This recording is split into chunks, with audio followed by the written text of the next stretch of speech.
On va reprendre donc ça signifie que ça doit les langues peu dotées langue peu dotée à l'ère du numérique et de l'IA. Donc l'exemple de la langue kabyle. Si nous dans la conférence qui va être présentée par elle. Donc les questions à la fin de l'année. Donc Foudi Gerzen, allez on recommence.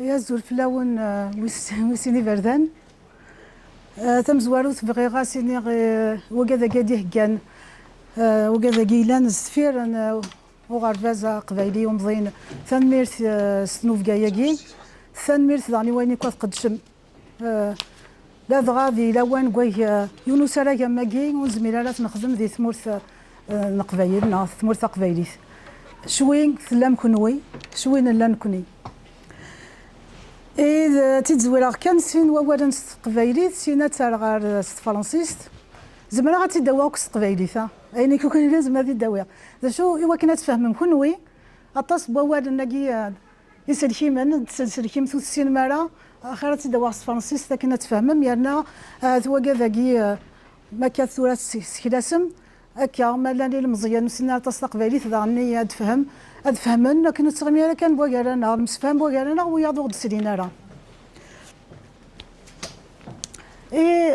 زواروث وحلا ذاك مثلا يوسف يمسلايد دغا في ديفيد هاريسون 2007 ينايك نتا يولا ذاك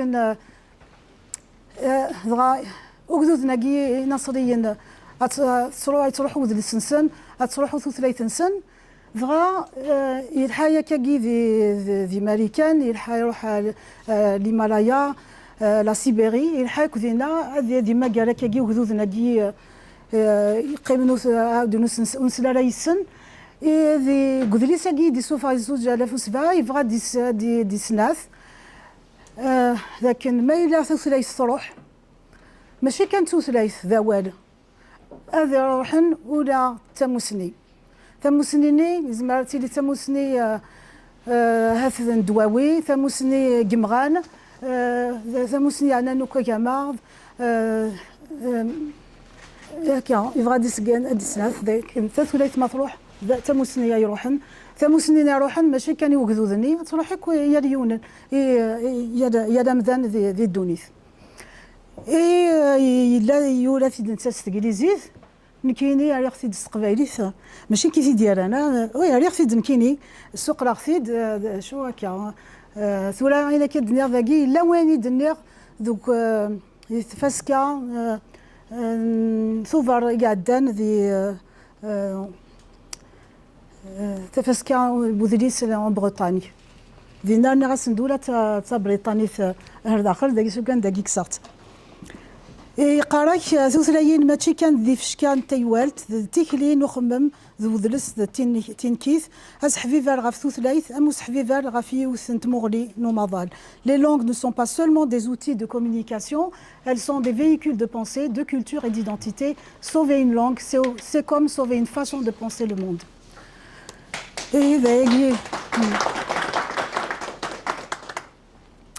واقي كان وكني نفذوسيس هي مثواليم ذاكي ذا اتنولوجاكي ذا اسم الويب اسم سي سيت اسم الويب وسناكي مقراثو سناكي ثانش ذاكي 32 ذي قماضاله 7071 تمسلايين تثلايين يقلان درنتا ساكي ذا شو كان روحن 448 يقنقرن ايوا كانت تزرم ذي ثلاثين أجي عدنت 7000 ثلاثين ينسيد ما 7000 أجي لانت ذي انترنت ولا شي ثنت شط كانت أفهم أنا في انترنت إذا شتاقي كان يبغي في دينار ذي تزوارة ثورة غتسرغ هي فرنسيستا أين كان دينار هكاكين لان شيرا في دينار في ثلاثين ينحرفن إلا وين في دوا غتواليم في قبايليت يميتاقي غير عنان.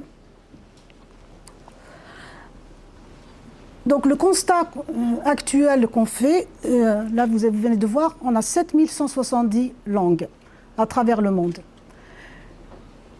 Et malheureusement, il y en a très peu qui sont représentés dans les technologies numériques ou qui sont vraiment numérisés ou qui sont dotés de quelques ressources numériques.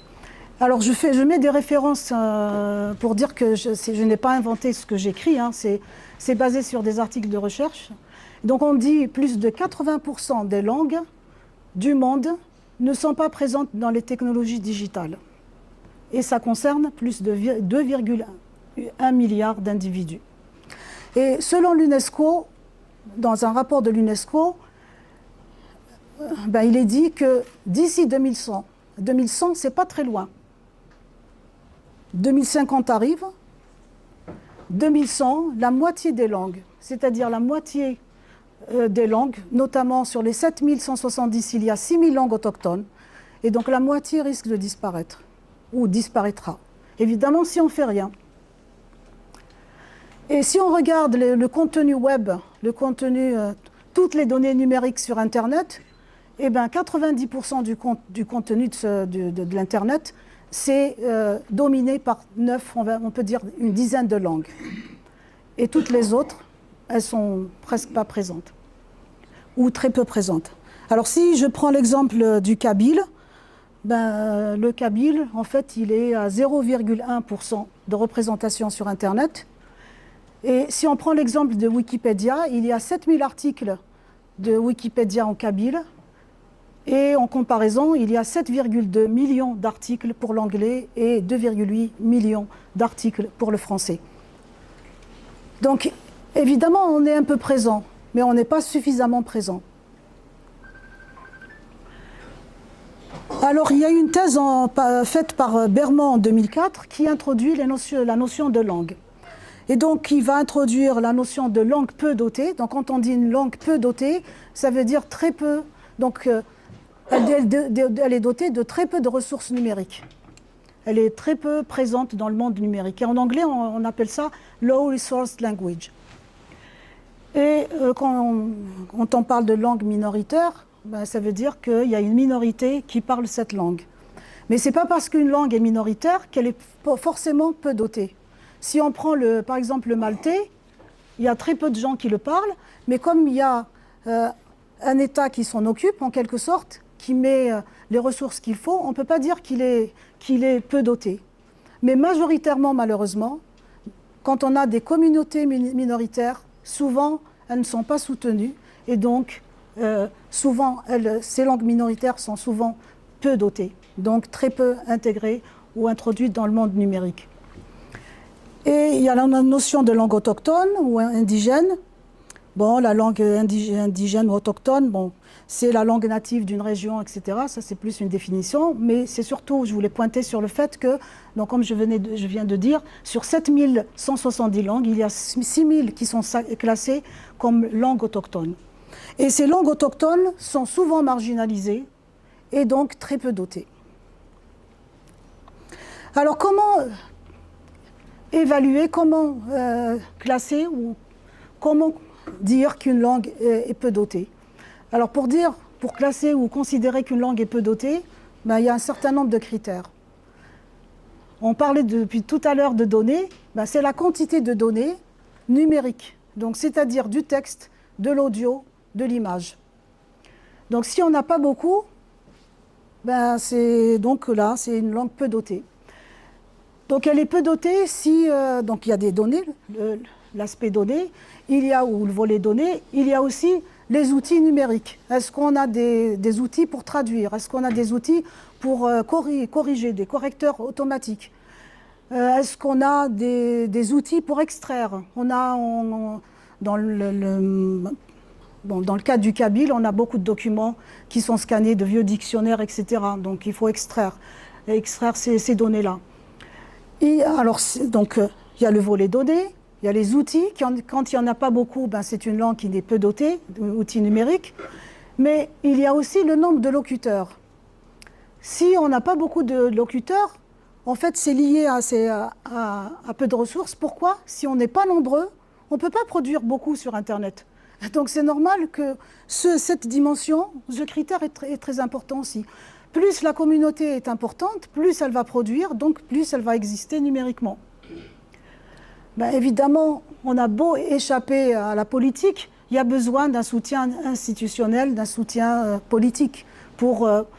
Derrière une communauté, s'il n'y a pas un soutien, ce soutien, ça se traduit par le financement des outils, la production d'outils dans les administrations, dans les tribunaux, etc. Comment utiliser une langue? Ce n'est pas qu'une langue de littérature, par exemple, pour le kabyle.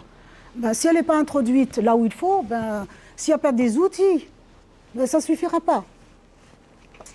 Et ensuite, il y a quelque chose d'important, il y a l'engagement communautaire. On peut avoir des cas de langues qui sont soutenues par les États, mais la population ou la communauté n'est pas très engagée. Donc ça aussi, là moi je vois l'exemple du breton. Les locuteurs, ben, il y en a de moins en moins, et la communauté n'est pas très motivée. Voilà. Donc on peut avoir un soutien institutionnel, mais une communauté qui n'est pas vraiment très engagée. Donc pour regarder un peu les langues en danger d'extinction, j'ai regardé les rapports de l'UNESCO de 2010 et 2021 ou 2022. Alors qu'est-ce qui est dit dans ce rapport? Donc je reprends une phrase. C'est quoi une langue en danger? Une langue en danger est en danger si elle n'est pas transmise aux jeunes générations. Alors pourquoi elle n'est pas transmise? Parce qu'elle est parlée mais elle n'est pas enseignée. Parce qu'elle est peu pratiquée. Pourquoi? Parce qu'on peut avoir des jeunes, à cause des guerres ou pour des raisons économiques, ils sont obligés de quitter leur village, là, pour le Kabyle par exemple, quitter son village pour travailler. Et donc le jeune, il va couper avec ses parents, il parlera moins, il interagira moins, et peut-être que lui, avec ses enfants, il utilisera la langue qu'il va manipuler tous les jours dans le milieu, le nouveau milieu ou dans le pays où il se trouve.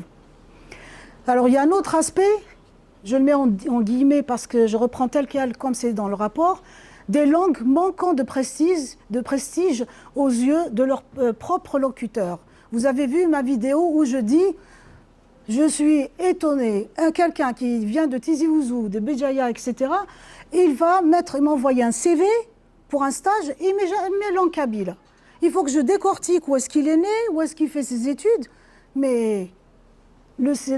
Et donc, comme je l'ai dit, je ne cesse de leur dire, ce n'est pas parce qu'on n'utilise pas cette langue tous les jours ou dans le travail qu'on ne dit pas, qu'on ne met pas, qu'on ne mentionne pas que nous avons une langue maternelle, même si elle reste au sein du foyer, elle reste au sein de la famille. C'est très important, sa langue. C'est une manière aussi... si le CV tombe chez des gens qui ne connaissent pas du tout, ils ne sauront jamais que cette langue existe peut-être. La langue kabyle existe, même si on ne l'utilise pas. Et je dirais, aujourd'hui, on essaie justement de changer ça et essayer d'attirer des gens à travers notamment personnellement, à travers des sujets que je propose.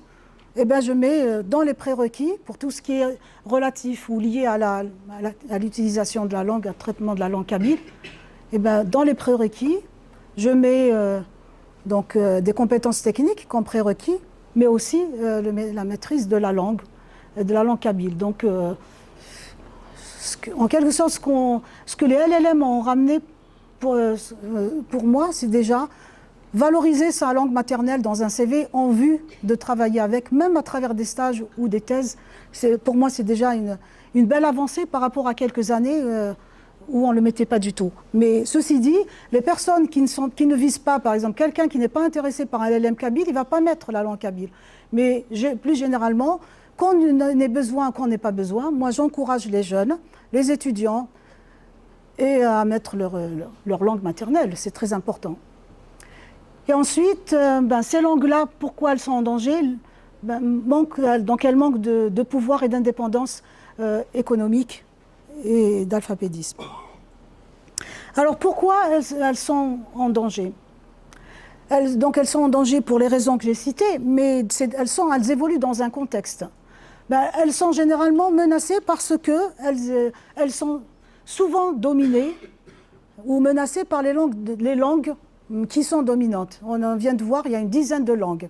à peu près qui dominent le contenu web ou le monde Internet, le monde numérique, plus généralement.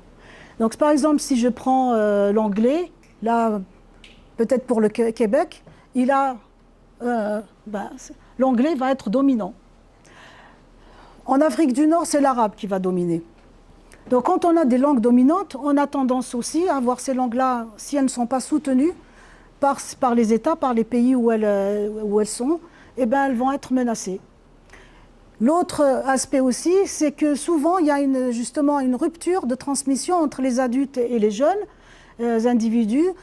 Non pas parce que, évidemment, on peut avoir des familles où les parents ne parlent plus kabyle au sein d'un foyer, mais pour la majorité, c'est souvent ils quittent leurs parents et qui ne sont pas dans l'entourage ou dans la même ville ou autre. Ils sont obligés, pour la majorité d'entre nous, à être au Canada, aux États-Unis, etc. Et donc, on coupe avec sa famille, donc on pratique moins la langue. Et comme je disais tout à l'heure, quand on a des enfants, il faut être courageux pour apprendre la langue à ses enfants dans un système qui fait tout pour qu'on n'enseigne pas cette langue. Où on est attiré par l'anglais, tout évolue, on est entouré de tous les services autour de nous, en quelque sorte sont utilisés dans une langue différente de la nôtre. Et après, évidemment, on revient à la marginalisation politique, l'exclusion du système éducatif. Si elle n'est pas enseignée, ça je parle en général, si elle n'est pas enseignée, évidemment, elle est exclue. Donc elle est en danger.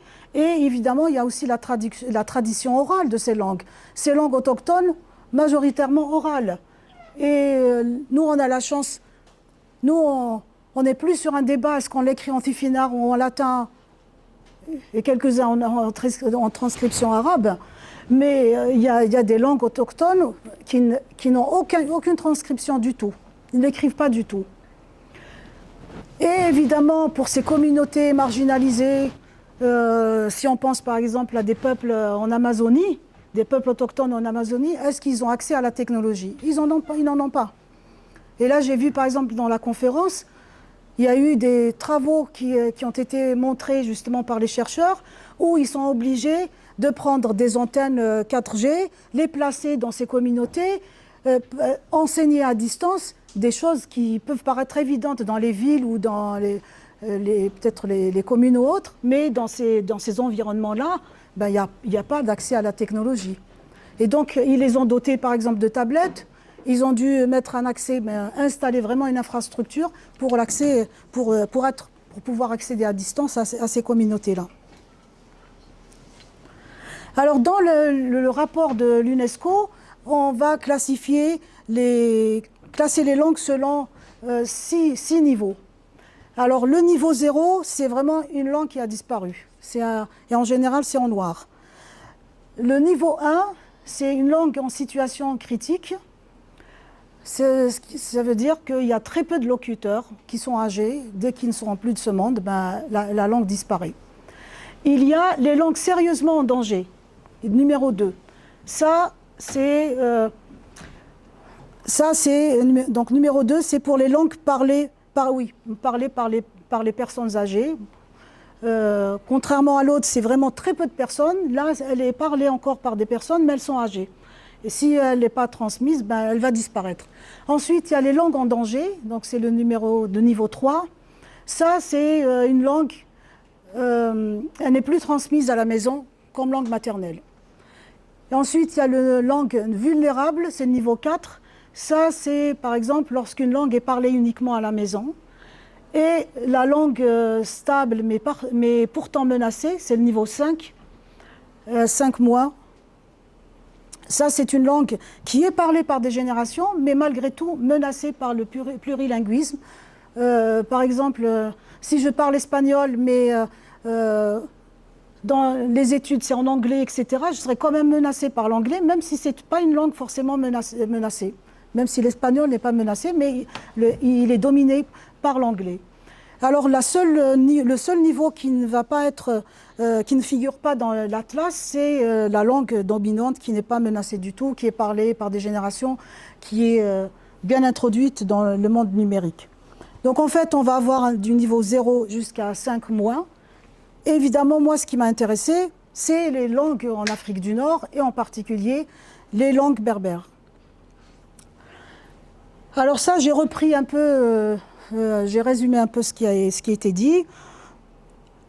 Donc, on nous dit, donc dans le rapport, il est dit que malgré l'absence de recensement, les auteurs qui ont rédigé cet article dans l'Atlas donc, disent qu'il est admis que les locuteurs du tamazight représentent entre 60 et 80% de la population marocaine, entre 45 et 55% de la population algérienne. Bon, il est clairement dit qu'il y a absence de recensement, donc ça peut être très approximatif. Et donc, dans ces communautés linguistiques, il y a plusieurs millions de locuteurs pour Thachelhit, Thalifi, Thaqbaili, Thachawif, plutôt donc une communauté de taille moyenne pour Thansoufi, Thamzavith, et pour une communauté plus petite de taille pour Thayouler, Znaga. Et alors, j'ai regardé quelles étaient les langues qui étaient en danger. Je ne sais pas si je vais citer tout. Le Znaga, le Madi est la langue des Imraïen en Mauritanie. Les langues Touareg, que ce soit au sud de l'Algérie ou en Niger, au Mali, donc c'est pareil, et même en Libye. Donc c'est des langues qui sont en danger. Thachenoui, Thamzavith, Thaznatif, c'est pareil, donc en Algérie. Le Nfoussa, le Sokna, Radames, etc. en Libye. Le Znatia et Fivikilt en Algérie sont éteints. Ces langues-là sont éteintes. Donc, déjà, là, on recense 2 langues qui ont disparu. Alors, il parle des langues disparues.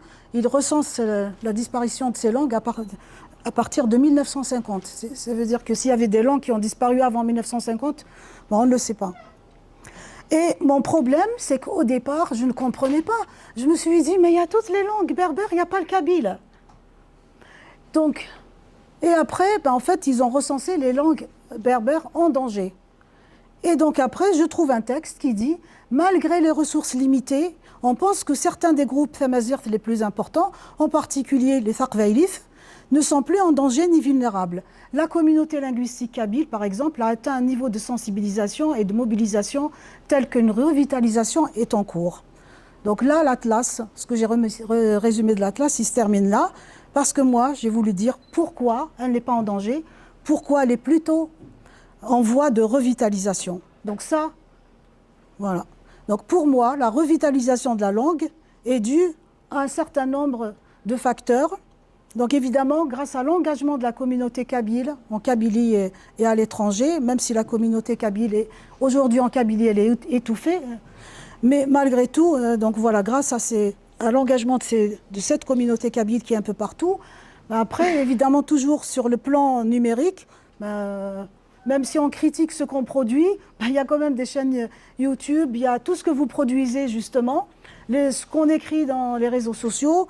Après, il y a toute la production littéraire, artistique, donc les romans, la poésie, les chants, et notamment Thélihua, que je présente ici, que je remercie pour tout le travail qu'elle fait, justement pour aider tous ces jeunes ou moins jeunes pour continuer à produire, parce qu'on en a besoin. Après, il y a des productions universitaires. Et donc il y a les universités à travers des thèses de master, de doctorat, etc. Je cite le HCA parce qu'il produit aussi.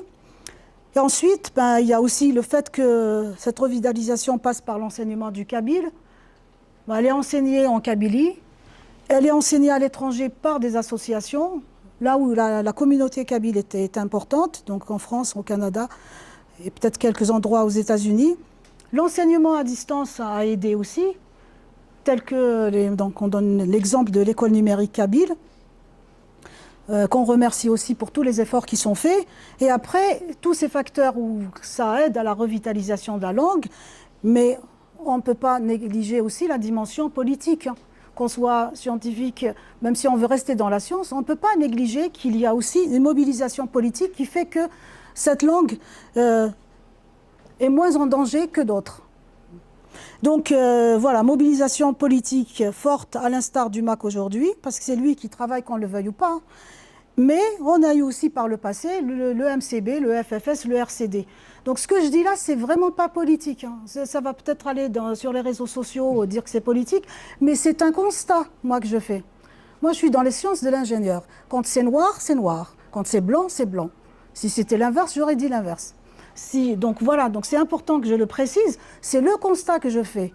Ce n'est pas de la politique du tout. Il y a un mouvement aujourd'hui qui se bat, qui est le seul à être mobilisé, qui est le seul à avoir appelé au 20 avril. Je ne peux pas dire non, je ne peux pas dire que ce n'est pas vrai. Si je vois qu'il y a d'autres partis ou mouvements ou des groupes qui font la même chose, je les rajouterai aussi. Donc pour moi, ça c'est très important. Mais voilà. Ensuite, la numérisation aussi, évidemment, va aider la langue. Et la numérisation, on a dit tout à l'heure, il faut un soutien, etc., politique et institutionnel, on n'en a pas. Mais c'est pour ça qu'aujourd'hui, il y a une revitalisation, mais pour moi, elle est timide, parce que c'est principalement des initiatives personnelles. Dans le milieu universitaire, c'est très timide aussi, parce que c'est lié aussi à la situation actuelle. Quelqu'un qui s'afficherait travailler sur la langue kabyle à l'université Tizi Ouzou, il prend des risques.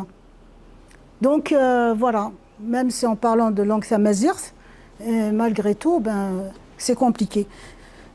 Mais il y a quand même beaucoup d'initiatives personnelles, beaucoup de gens qui travaillent dans l'ombre. Ça, il faut le savoir.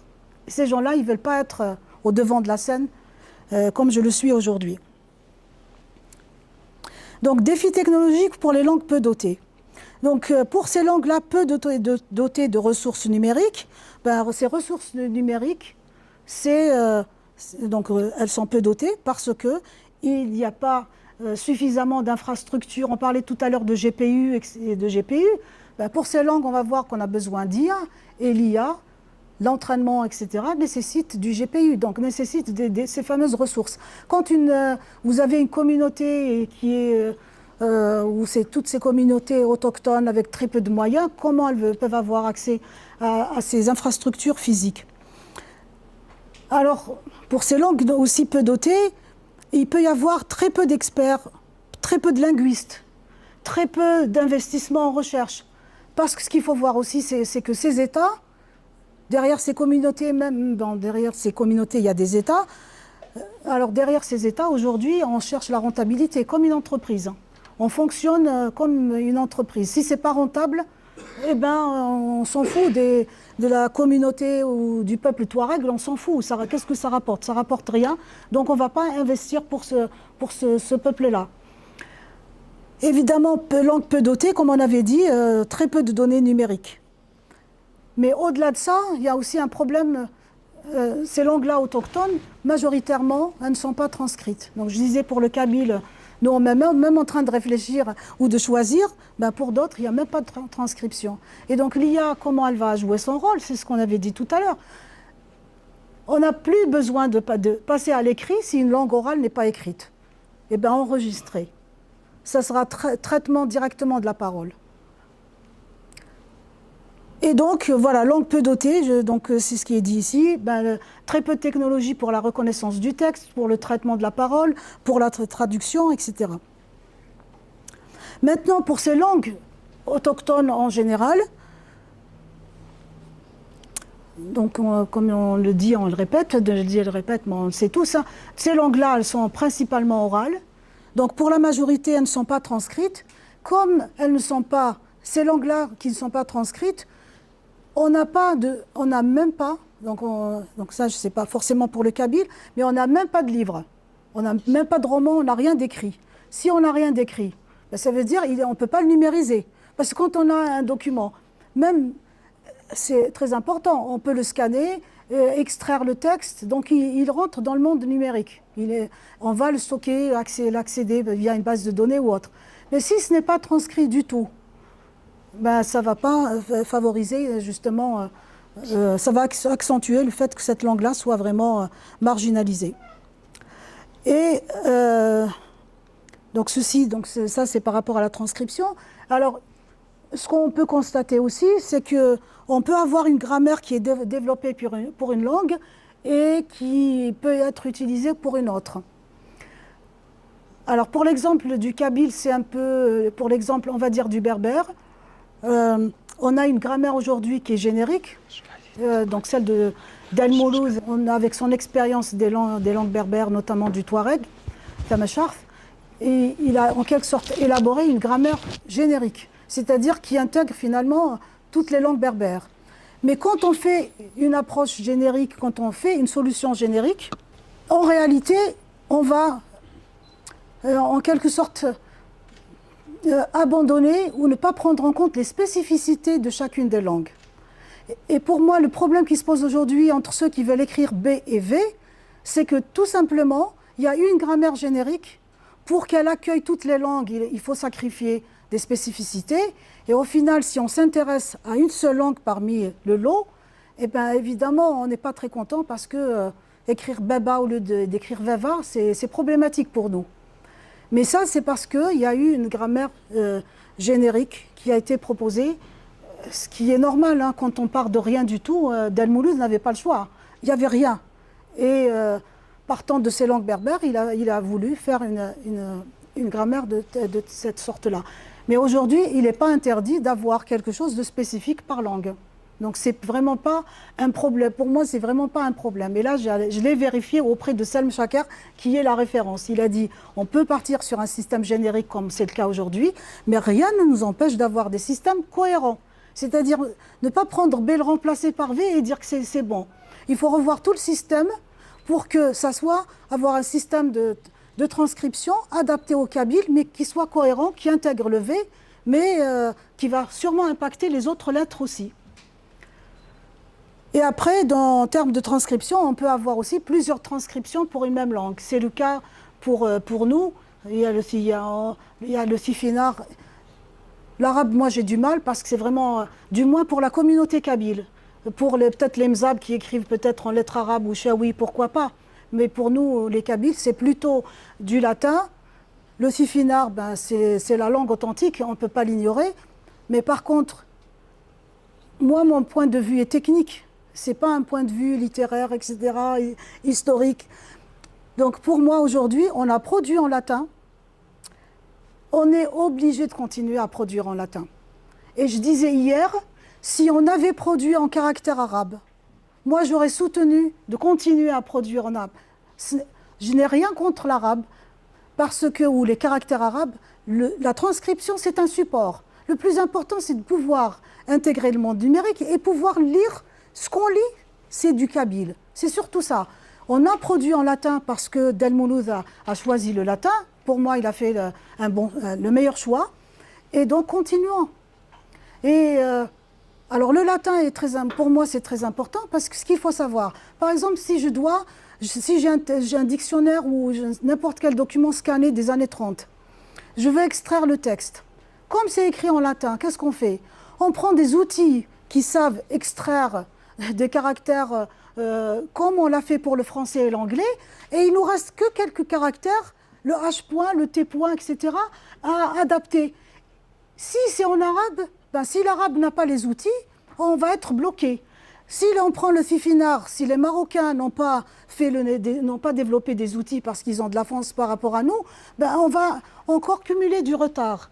Donc voilà, moi je pense plus par rapport aux outils, etc., sur un autre plan, peut-être mon approche n'a aucun sens. Si on regarde l'histoire, ben oui, Fifinor, c'est Fifinor qui s'impose. Mais vous voyez l'IA, vous voyez ce qu'a dit mon frère, Youssef. Donc, voilà, donc vous voyez ce qu'il a dit. Nous, on baigne dans un domaine, et les informaticiens le savent. En cours, vous me considérez comme une experte. Pour moi, je ne suis pas une experte du tout. Je cours après le temps. Je cours parce que l'informatique, ça va vite. Donc nous, on court. Et quand je vois qu'on bloque pour, je ne sais pas, même si on parle de la transcription, on va perdre encore du temps. Est-ce qu'on écrit en arabe? Est-ce qu'on écrit en finir? Mais ça court là. Courez avec nous. Sinon, vous avez raté le train. Donc voilà.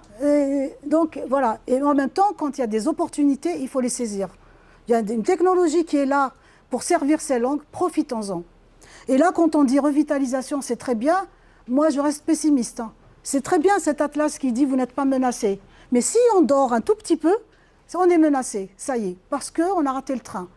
Et voilà. Donc c'est bien qu'on ne soit pas aussi menacé que les autres langues, mais surtout, restons vigilants et surtout travaillons. Donc, ces langues-là peu dotées, ben, c'est absence de technologie. Les technologies, ben, est-ce qu'on a des claviers? On n'en a pas. Il y a un clavier Thamazigh là du Maroc parce que le Maroc, en intégrant la langue officiellement, etc., il peut demander. Nous, les Kabyles, en réalité, on ne peut pas avoir... si vous regardez les claviers qu'on a, voilà, Keyber sur Android, c'est des initiatives personnelles parce qu'on n'a pas... Il y a une appli qui permet de saisir tout ce qui est... tous les caractères qu'on a rajoutés en plus voilà, dans la transcription latine. On n'en a pas parce qu'il faut un État il y a certaines choses qu'on ne peut pas faire tout seul. Il faut s'adresser à des organismes internationaux de normalisation, etc. Il faut être un État pour le faire. Donc si on n'est pas un État, on ne le fait pas. Bon, après, il y a d'autres outils. Quand vous saisissez sous Word, automatiquement, il complète vos phrases. Ça, c'est des choses qu'on n'a pas. Écrire notamment, si j'écris en kabyle, moi je veux bien avoir un correcteur automatique là qui me corrige parce que même si on arrive à lire, on ne sait pas trop s'il faut mettre un D tiré ou un D tout seul, etc. Donc ça, tout ça fait que ces langues-là sont peu dotées. Et donc évidemment des conjugueurs, tout ça, traducteurs automatiques, tous ces outils de traitement de la parole, tout ça c'est ce qui manque en général. Maintenant, j'arrive à... Donc ça, c'est plutôt, on va dire, pas que la langue kabyle, mais ça concerne les langues peu dotées en général, et qui touchent principalement les langues autochtones. Donc j'arrive à cette partie, ben, je vais vous montrer des exemples d'outils. Hein. Et donc moi, je trouvais que c'était très bien ce que tu as fait ce matin, parce que je fais référence, mais j'en parle pas. donc c'est très bien. Alors, il faut savoir qu'il y a eu un groupe IMSIDEG qui a très tôt traduit des interfaces, des interfaces par exemple le web, souvent là où il y a des outils ouverts, donc ouverts, de code source ouvert. Donc Linux par exemple, qui a un code source ouvert, ils ont traduit toutes les interfaces, vous allez trouver en kabyle, par exemple les outils comme LibreOffice. Alors moi, souvent, je leur rends hommage pour ce travail. Eux, ils me rendent hommage. Pourquoi? Parce qu'ils se sont basés sur mon dictionnaire pour pouvoir traduire. Donc eux, au moment de traduire toutes ces interfaces, ils étaient contents d'avoir trouvé un dictionnaire qu'ils puissent utiliser. Mais en même temps, pour moi, ils ont aussi le mérite de ne pas avoir uniquement... C'est grâce à eux que tous ces mots ne sont pas restés dans un document, mais plutôt manipulés et ont servi, ben, c'est très bien que ça serve. Et donc, ils ont développé pas mal d'outils, donc je les mets. Ils ne sont pas parfaits, parce que tout simplement derrière, bon, ils ont dû utiliser des outils, plutôt de l'IA, mais on revient toujours à la même chose. Ce n'est pas parfait parce qu'il n'y a pas beaucoup de corpus.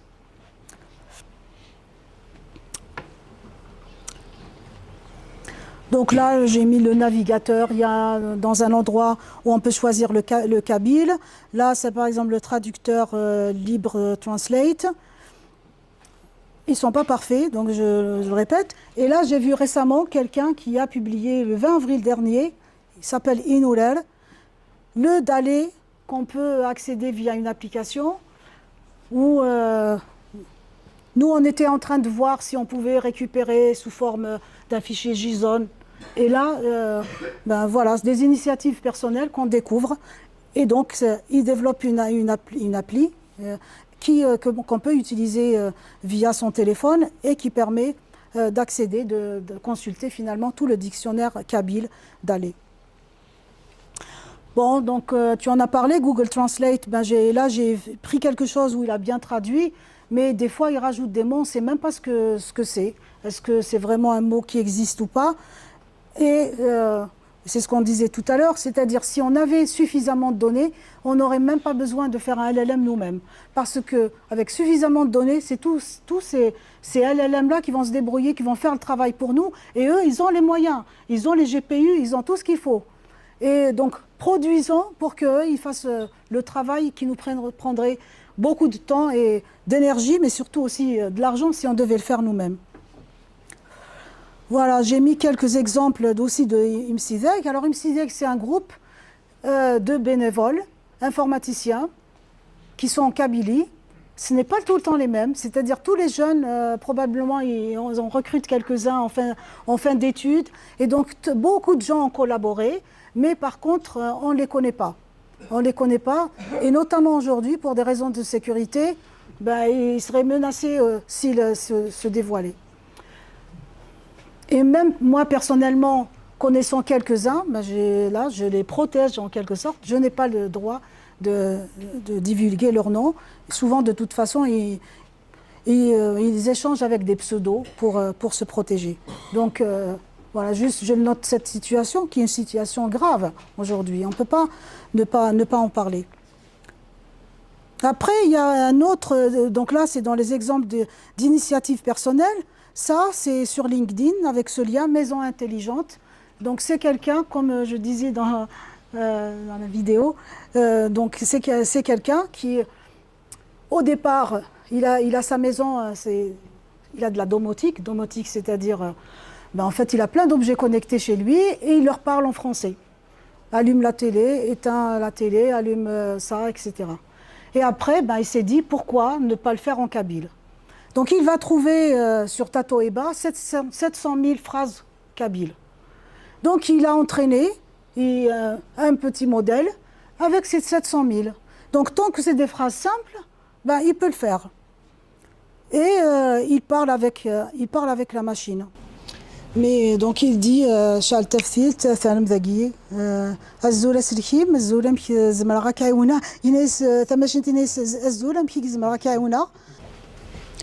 Et là il fait une démonstration donc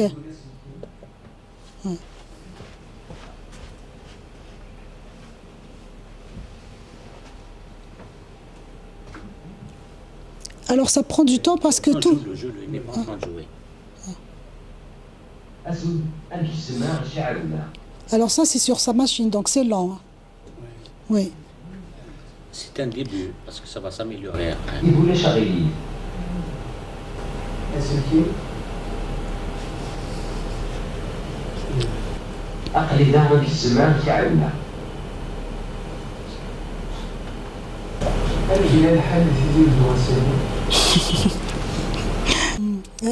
Il mouline, il cherche.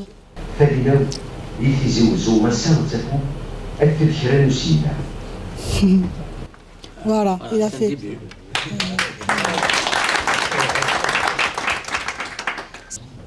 On fait ça avec très peu de moyens. Et alors pourquoi ça tarde? Parce que, en fait, quand il parle, il y a de la reconnaissance, ça génère du texte. Donc le modèle, il va prendre ce texte parce que lui, il a appris sur du texte, sur 700 000 phrases. Donc ça prend un peu de temps. Après, c'est un PC, lui, qu'il utilise. C'est pas du GPU, c'est rien. En plus, parce qu'il va chercher oui. les climats, c'est pas écrit en oui, kabyle, après le climat. Il va traduire ce qu'il trouve oui. pour la Exact. Il y a Youssef qui va ajouter. Non, mais je voulais dire que la génération elle-même est très lente. Parce que oui.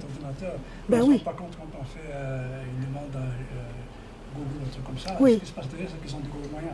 Bien sûr. C'est un travail personnel. Oui. Donc c'est vraiment c'est pour ça que je mets initiative personnelle, mais on voit bien que ça marche. Voilà. Et donc en revenant au corpus de données, ces corpus, on n'en a pas beaucoup. Il y a un corpus donc, de Tatoeba, donc je disais 700 000 phrases. Beaucoup de gens développent des outils et utilisent ce corpus. Je vois qu'il y a kabyle et berbère. C'est quoi la différence?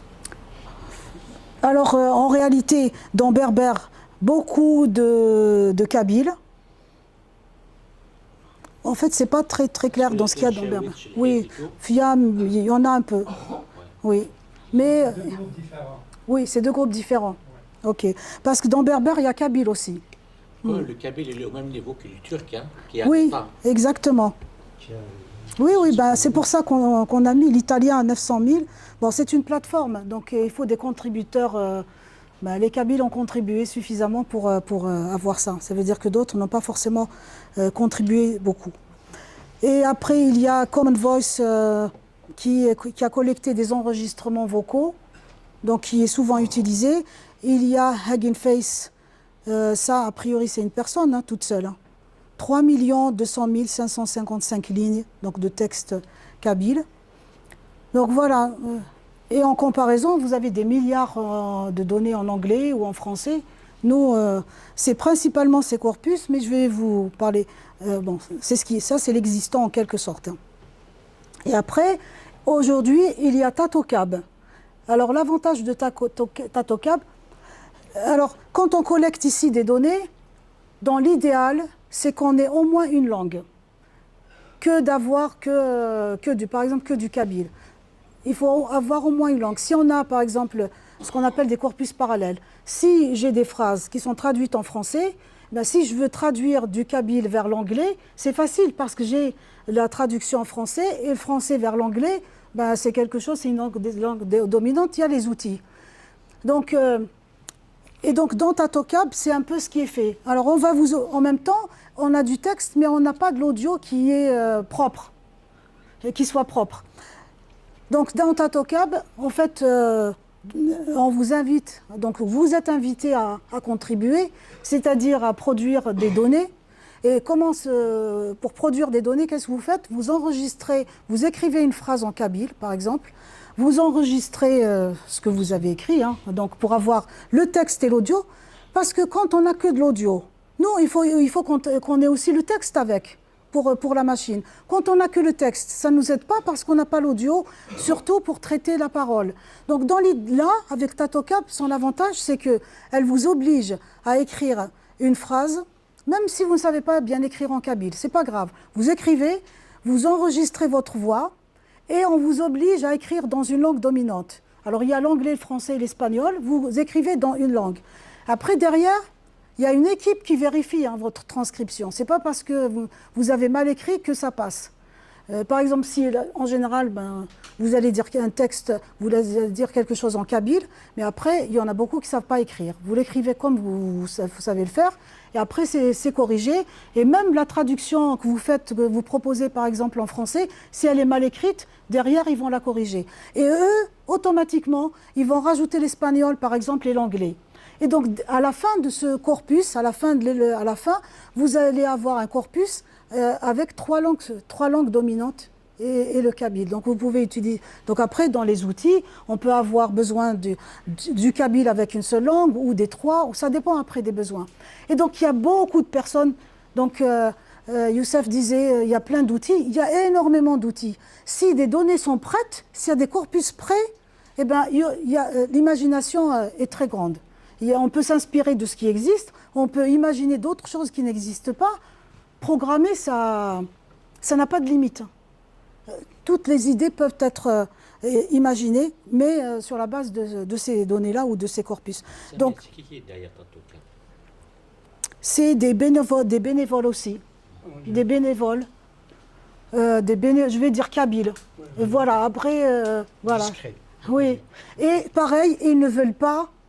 Moi, je peux pas. Moi, je connais un ou deux, mais je peux pas dire. Pour des raisons Voilà. de sécurité. Pour des raisons de sécurité, ils veulent pas. Ils veulent travailler dans l'ombre. Même cette initiative, j'ai mis le lien, mais ça pointe sur une personne. Donc, voilà, si je partage cette transparence, je vais enlever ce lien. Parce que sur LinkedIn, vous trouverez cette personne. L'a mis sur LinkedIn parce qu'il n'y a rien. C'est démontrer que même avec le kabyle, on peut faire des choses. On peut interagir avec une machine en kabyle, tout simplement. Mais si on regarde du point de vue de l'État algérien, tout est problématique. Et nous, on a aussi élaboré un corpus dans sa première édition. On travaille sur une deuxième. Donc je disais tout à l'heure dans laquelle on voudrait donc intégrer le DALE, mais aussi d'autres. Peut-être ce qu'on avait discuté avec Efewa, la possibilité aussi d'intégrer d'autres données. Et ça, c'est quelque chose qu'on a collecté donc à partir de l'Internet, de tout ce qu'on trouve sur les pages web. On a pris des thèses donc de master, de magistère. Et donc les étudiantes qui ont travaillé ont demandé l'autorisation quand on pouvait l'avoir. Quand on ne l'avait pas, on n'a pas intégré. Mais comme je disais tout à l'heure aussi, les Google et les autres, ils raflent tout, ils s'en foutent d'autorisation ou pas. Mais après tout, si c'est pour apprendre, faire apprendre à ces LLM, pourquoi pas. Donc ça, c'est par rapport au corpus, ou c'est au peu d'outils que nous avons. Alors il y a d'autres outils dont je ne parle pas, parce que derrière, si je donne les liens, c'est tout de suite les noms des personnes. En réalité, il y a beaucoup plus que ça. Ça, il faut le savoir. Des initiatives personnelles de personnes, de gens incroyables. Des informaticiens, des jeunes qui bidouillent. C'est des bidouilleurs, les informaticiens. Voilà. En quelques clics, ils vont vous faire une merveille. Mais ils sont pour la cause kabyle, ils sont pour la promotion du kabyle. Certains sont apolitiques. Ils sont là que pour la langue. Certains, ils ne veulent pas être... bon, certains, c'est plus pour des raisons de sécurité. D'autres, c'est leur travail qu'ils veulent qu'il soit valorisé. Ce n'est pas eux-mêmes. Mais voilà, ces initiatives, elles sont très bien, mais c'est vrai, elles ne sont pas fédérées. Les gens travaillent un peu tout seuls. Donc tous les jours, on va découvrir, ah, tel outil, il fait ça, il fait ça. Maintenant, quand on parle de corpus, je voudrais vous dire quelques caractéristiques, des choses importantes à connaître sur un corpus. Un corpus, donc on a compris, c'est un ensemble de données numériques, donc qui peuvent être de l'audio, du texte, de l'image. Alors selon Wikipédia, même si ce n'est pas complètement une référence, mais bon, malgré tout, ce qui est dit ici, c'est qu'un corpus, sa taille doit être grande. Dans ses caractéristiques, sa taille doit être grande. Et là, par exemple, il y a un corpus sur des données françaises de 2012 où on vous dit il y a 74 823 426 phrases et plus d'1 milliard de mots. Alors, quand on parle d'un corpus, le langage du corpus, ça correspond à une seule langue. Et ça, ce que je vais dire là, c'est très important. Si j'ai un corpus français, si c'est un corpus français, il faut que ça soit... Vous voyez, le français du Canada et le français de la France sont différents. Eh bien, je vais distinguer le corpus français de la France et le corpus français du Canada. C'est très important. Ce n'est pas passer du français et c'est tout. Si j'ai un corpus qui traduit en quelque sorte la terminologie d'aujourd'hui ou les mots d'aujourd'hui, je ne peux pas le mélanger avec le français du siècle, je ne sais pas, de l'an 1800. Donc, même au sein d'une même langue, on ne peut pas mélanger les époques. Il faut les distinguer. Et c'est pareil, si j'ai un corpus pour un domaine médical, je ne vais pas le mélanger avec un domaine informatique. Donc ça, c'est très important parce que je vais l'appliquer aux langues berbères, où on dit langue tamazight, langue amazigh. Si j'ai un corpus kabyle, je ne peux pas le mélanger avec un corpus touareg, qu'on le veuille ou pas. Un corpus, c'est des données numériques, elles traduisent une langue. Donc si c'est du kabyle, il faut que ça soit un corpus kabyle que la langue kabyle. Si c'est un corpus touareg, si ça concerne le touareg, ben c'est un corpus touareg. Et donc la machine qui doit apprendre, elle doit apprendre le touareg. Si c'est du rifa, c'est un corpus rifa, c'est que du rifa. Si c'est du shloh, c'est que du shloh. Donc on ne peut pas dire un corpus berbère. Ce sont des corpus berbères parce que ce sont des langues berbères avec S. On ne peut pas dire langue. Chaque fois, tamazight, ça ne veut rien dire tamazight. C'est des langues berbères. C'est la langue kabyle, c'est la langue touareg, c'est la langue rifaine. Et c'est pas grave s'il y a des mots qui sont communs à ces langues-là. Mais elles sont distinctes. C'est comme si vous preniez un italien avec un français. C'est la langue latine, mais il y a des mots qu'on va retrouver, ou l'espagnol et l'italien, on va retrouver des mots, mais malgré tout, c'est deux langues distinctes. C'est pas parce qu'il y a des mots communs. Alors, sûrement qu'elle a été la même langue à l'origine. Mais on ne va pas rester uniquement parce que c'était une seule langue amazigh, alors toujours amazigh. Oui, ben les choses évoluent. Plein de choses évoluent. Ça a évolué. Un grand territoire. Dès qu'on est un groupe, si on sépare deux groupes, au bout de 50 ans, on s'aperçoit que les langues, partant de la même langue, elles vont évoluer différemment. Donc ce sont des corpus berbères. Donc quand on fait un corpus kabyle, et la preuve, on se demandait ici, le corpus berbère de Tatoeba, c'est quoi? Qu'est-ce qu'il y a dedans? Il y a du kabyle, beaucoup de kabyle, d'après ce qu'on m'a dit. Il y a beaucoup de kabyle dans le berbère, mais il y a peut-être un mélange. Mais ce corpus, il n'est pas utilisable. Si j'apprends à une machine un corpus berbère avec toutes les langues, qu'est-ce que ça va donner? Ça va donner un mot kabyle, un mot touareg, un mot... C'est n'importe quoi. Ça donnera même quelque chose d'illisible, incompréhensible. Donc, c'est des corpus différents et c'est des langues différentes. Même si ça peut gêner certains. Voilà, donc je vais finir par des travaux rapides sur ce que nous, on a initié au CNAM, donc qui sont visibles. Il y a d'autres choses qui sont en cours. J'en parlerai si le jour où j'aurai des résultats.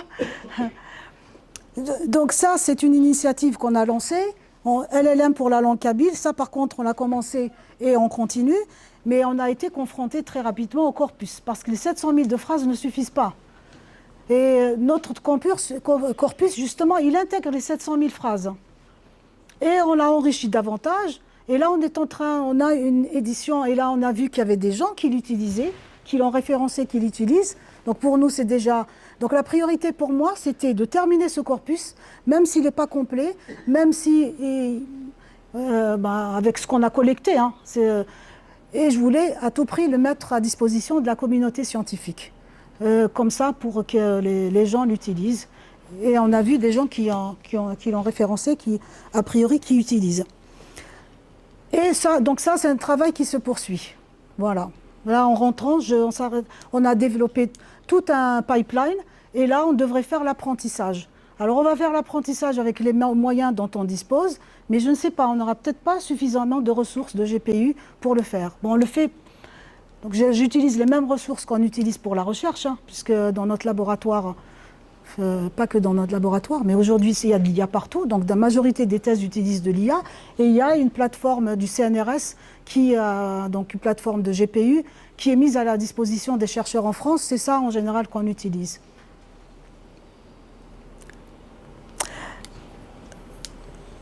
Donc là, ce que je mettais, c'est que les LLM sont performants pour les langues dominantes.